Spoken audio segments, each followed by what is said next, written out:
Shalom Aleichem mes chers amis, j'espère que vous allez bien. Alors, à la demande de pas mal d'auditeurs qui m'ont dit à Yaakov, ça fait longtemps qu'on n'a pas fait des cours de pensée juive. C'est vrai que ces derniers temps, je me suis beaucoup plus orienté vers les ma'asim, les belles histoires, qui sont aussi très importantes parce qu'elles nous permettent de développer notre émouna, les tazek, se renforcer dans l'ashgahat Hashem, Tbarach Shemul Ahad. Mais il faut aussi également faire plaisir à tout le monde et revenir à mes premiers amours, qui sont vraiment la philosophie juive, la pensée juive. Et ce petit hidouche que je vais vous enseigner aujourd'hui, je pense qu'il vous fera plaisir.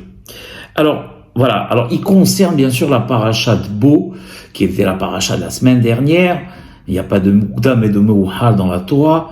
Et vous savez que Bo est la paracha qui précède la sortie d'Égypte.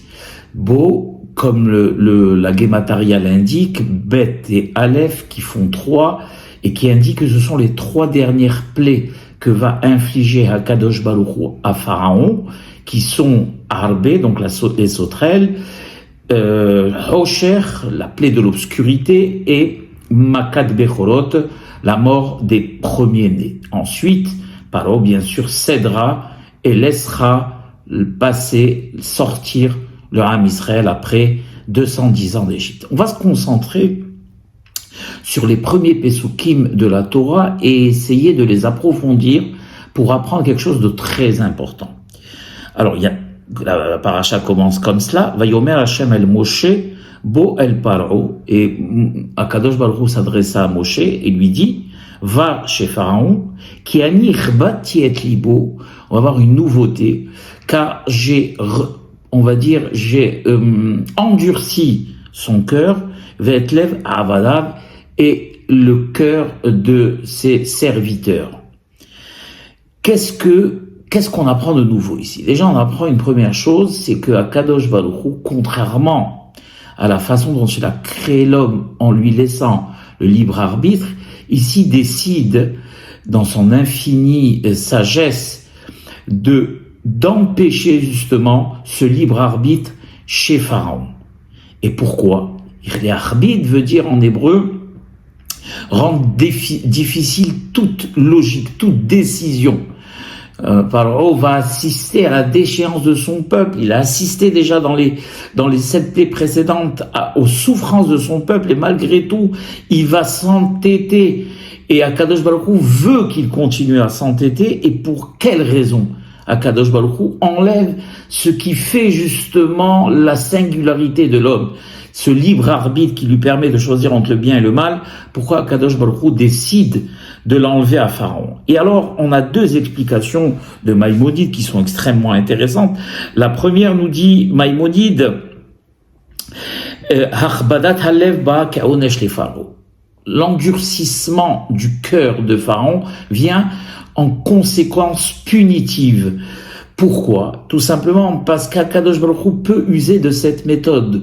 Quand dans le passé, il a donné la possibilité à quelqu'un de se repentir en lui envoyant maintes et maintes signes, et que la personne continue à s'entêter, eh bien Akadosh Baruch Hu peut décider de lui enlever définitivement ce libre arbitre. Et c'est ce que nous explique ici le Rambam. Pharaon a eu, à l'occasion des 7 plaies précédentes, même déjà de la première, de laisser partir le peuple d'Israël, et malgré tout, il a continué à penser qu'il aurait le contrôle et qu'il pourrait décider à la place d'Akadosh Baruch Hu.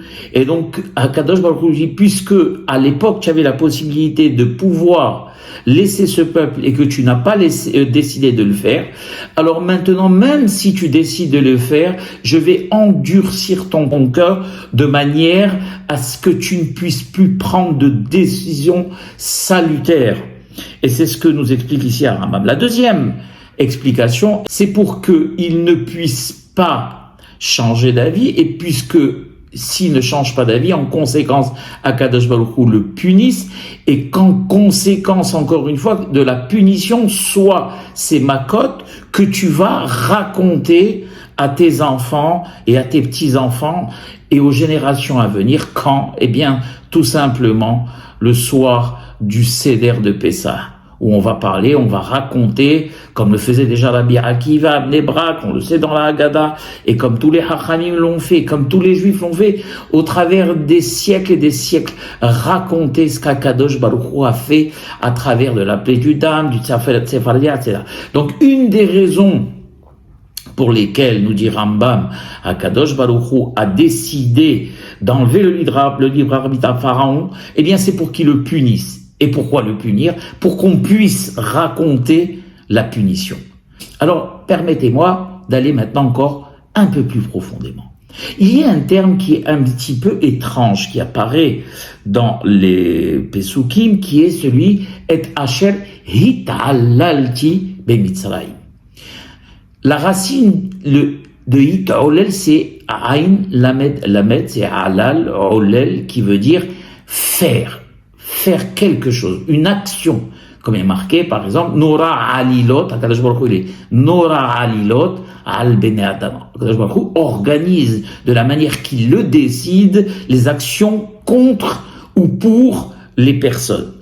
Donc, le mot Olel ou Alal veut dire faire, s'organiser, faire. Ok, agir. Mais Rashi nous donne une explication très intéressante. Et il nous dit qu'en réalité, le mot italalti veut dire se moquer. Sihakti al Mitzrayim. Je me suis moqué des Égyptiens, et comme il dit Rashi exactement, eno lachon poal ou ma'alalim. Pourquoi ce n'est pas ce qu'on a cru et ce que j'ai expliqué tout à l'heure, qui est l'action de faire? Tout simplement parce que si c'était le cas, on n'aurait pas dû dire ita'alalti à la forme réfléchie, itpa'el, on va le voir, mais plutôt asher olalti al Mitzrayim.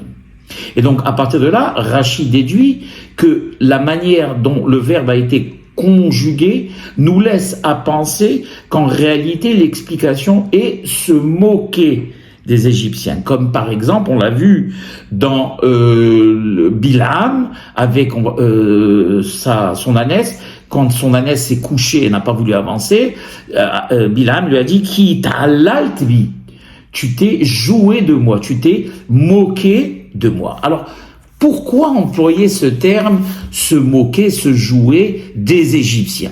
Qu'est-ce que cela veut dire? Dans le langage parlé, le mot tzhok, on l'a vu pour Itzhak, rira, d'accord? Le mot tzhok a deux significations. La première signification, c'est la signification courante, rire, des rires de joie. La deuxième, c'est celle de ricanement. Ricaner, douter, avoir un ricanement de doute. On l'a vu avec Abraham et Sarah, où au moment où Akadosh Baruch Hu va annoncer à Abraham qu'il va avoir un enfant, eh bien Abraham, on va voir, se réjouira, rira de joie. Par contre, Akadosh Baruch Hu a perçu dans le rire de Sarah un rire de doute. D'ailleurs, il a dit à Akadosh Baruch Hu à Abraham, il dit pourquoi Sarah doute-t-elle de la nouvelle que je lui annonce qu'elle aura un enfant. Donc on voit ici que l'itzhak ou tzahak peut signifier deux choses. La première chose, c'est un rire de joie, et la deuxième, c'est un rire de doute ou ricanement. Il est évident qu'Akadosh Baruch Hu, quand il dit « Asher hit'alalti bemitzrayim », je me suis réjoui, ce n'est pas, bien sûr, se réjouir de joie. Pourquoi? Parce que, malgré tout, Akadosh Baruch Hu est maître de l'univers, et tous les êtres humains sont ses créatures.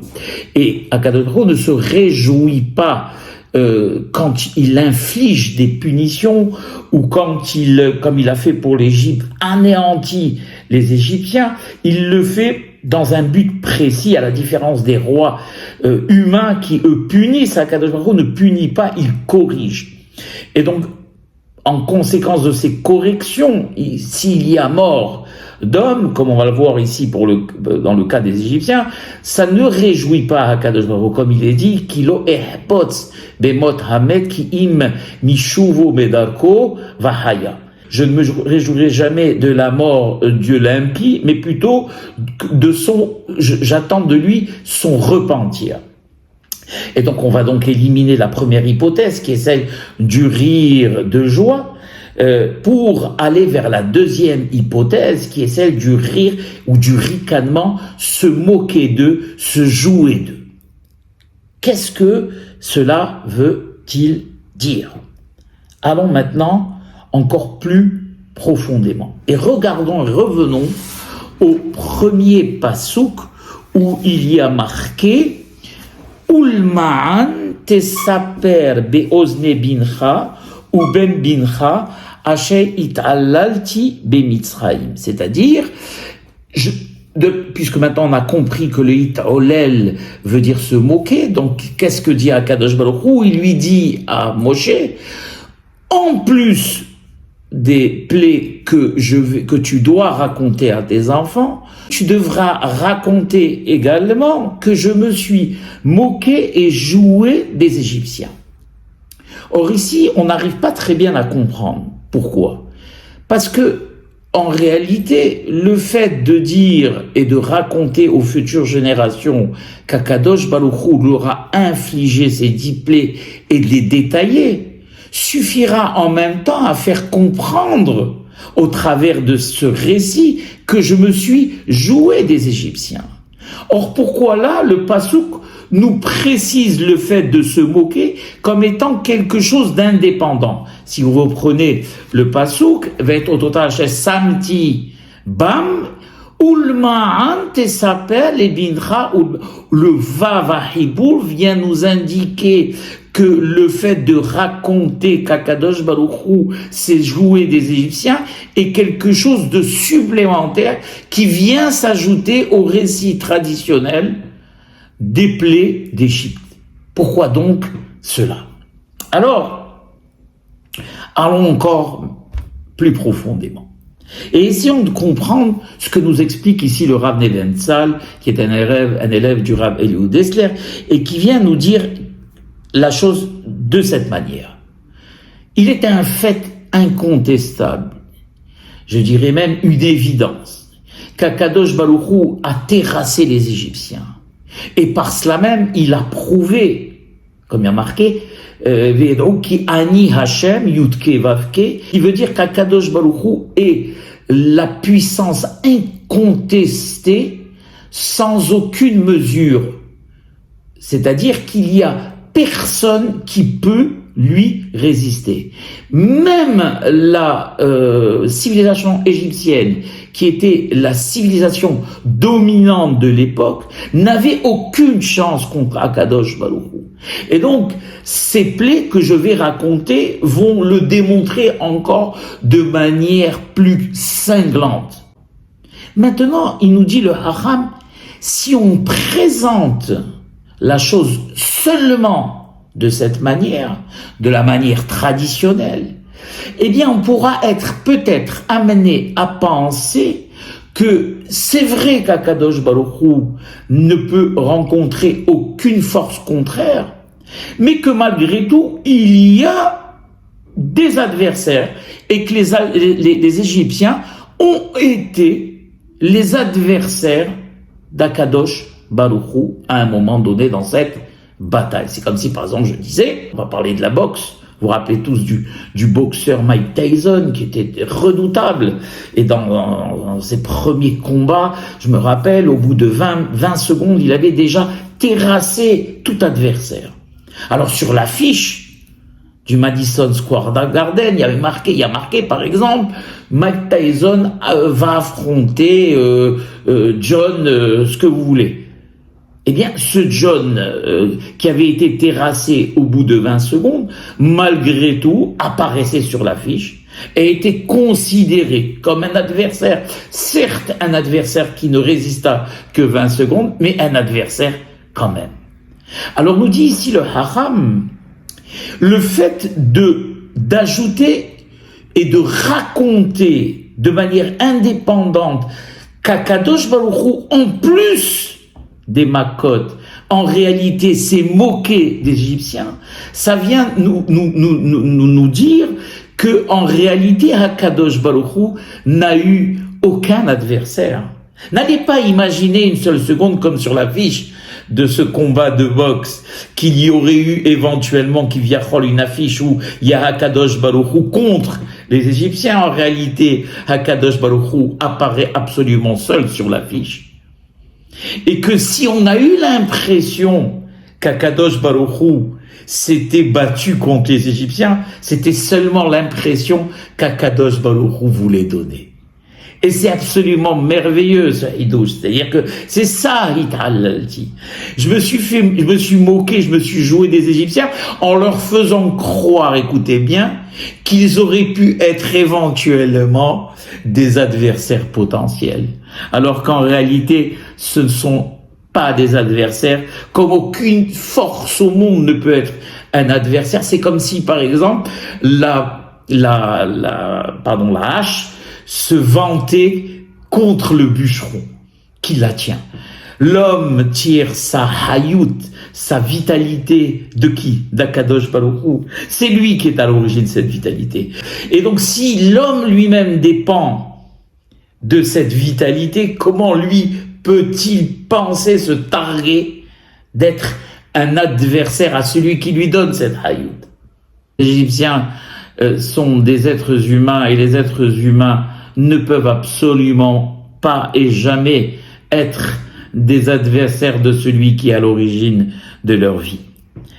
Et il dit ici, donc le but même de cette moquerie, d'accord, c'est d'empêcher toute possibilité d'erreur et que les générations futures n'aillent pas imaginer que les Égyptiens ont été à un moment donné les adversaires d'Akadosh Baruch Hu, car ils ne l'ont jamais été. Et on peut donner encore un autre exemple, puisqu'ils disent les Hachamim que Malchuta del Kia, qu'en Malchuta del Ara, c'est-à-dire que ce qui se passe dans les sphères célestes, eh bien, on a des exemples aussi sur Terre. C'est comme si un général, par exemple, comment un général peut démontrer à ses soldats que l'adversaire qu'ils vont affronter est un adversaire qui ne résistera pas, eh bien c'est en se moquant de cet adversaire. Voilà. Et donc c'est ce que nous dit ici le Hacham. Alecha les saper be'oz bincha, tu devras raconter à tes enfants et à ta descendance, et donc au ben bincha, qu'il n'y a eu aucun effort qui a été déployé par Akadosh Baruch Hu au moment où il a frappé les Égyptiens.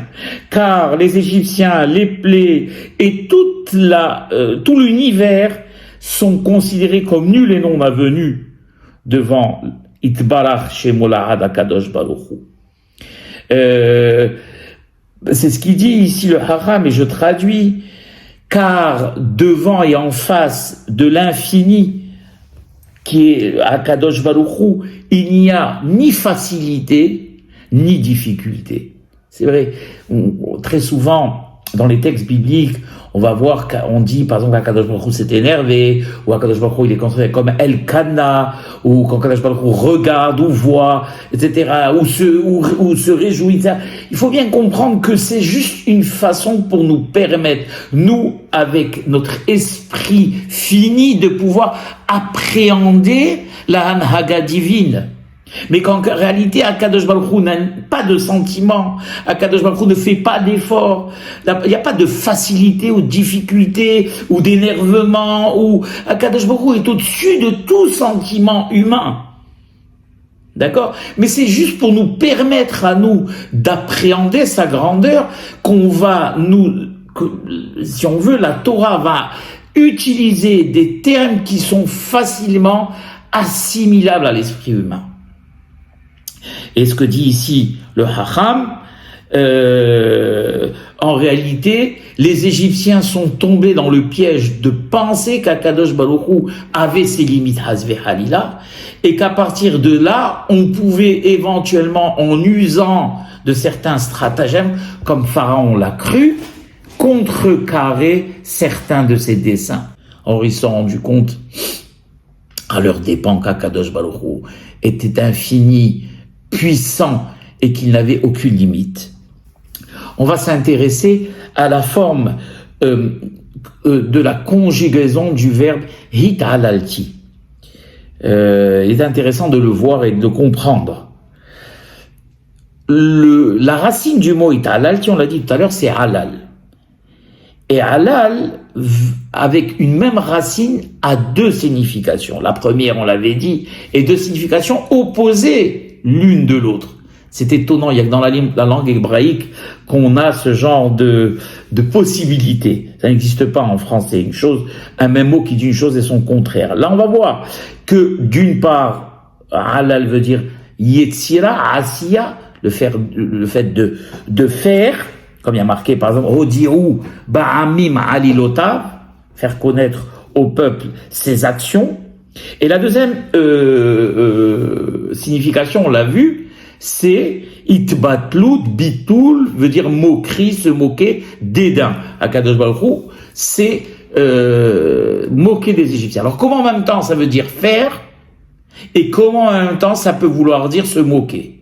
Tout simplement, quand on va conjuguer le verbe à la forme hitparel, hit'alel, eh bien ça va pouvoir dire les deux choses en même temps. Alors, par exemple, on va le voir dans la Megillah d'Esther, au moment où les Juifs ont eu le déçu et où Haman avait été pendu, les Perses ont commencé à avoir peur. Donc, il y a marqué dans la Megillah, Verabi me'amea aretz mityahadim. C'est une forme étrange de dire, ça vient du mot Yehudi. Mityahadim, ça veut dire Osim et atzmam Yehudim. Mithazim ki Yehudim. Ça veut dire quoi? Faire semblant d'être juif. Donc on voit ici que le hitpael veut dire une forme de mise en scène. D'accord? On l'a aussi par exemple dans Michli, des exemples du roi Salomon dans Michelet, où il dit Yesh mit'asher ve'enkol, mitroshesh ve'ondra. Si je l'avais pas expliqué de cette manière, peut-être qu'on n'aurait pas compris. Pourquoi? Parce que si on pense que mit'asher veut dire au futur devenir riche, alors ça veut dire quoi? Yesh mit'asher ve'enkol, quelqu'un qui s'enrichit et qui n'a rien. Mitroshesh et qui s'approvit et qui a tout. Comment ça peut être possible? Maintenant, d'après l'explication qu'on a donnée tout à l'heure, oui. Yesh mit'asher, il y en a qui font semblant de faire croire qu'ils sont riches, mais qui en réalité n'ont rien. Veyesh mitroshesh, il y en a qui font semblant de faire penser qu'ils sont pauvres, mais qui en réalité sont très riches. En conclusion donc, la forme hitpael veut nous montrer dans hit'alalti qu'on fait semblant de faire, alors qu'en réalité, on ne fait rien du tout. Comme il dit ici le Hacham, Asa et atzmo hakadosh baruch hu ke'ose velo asa. Akadosh baruch hu a donné l'impression aux Égyptiens qu'ils faisaient, qu'ils frappaient, et qu'ils étaient éventuellement des adversaires, alors qu'en réalité, ça n'a jamais été des adversaires. Voilà, mes chers amis, j'espère que ces Hidushim vous ont plu, et Be'ezat Hashem à la prochaine fois.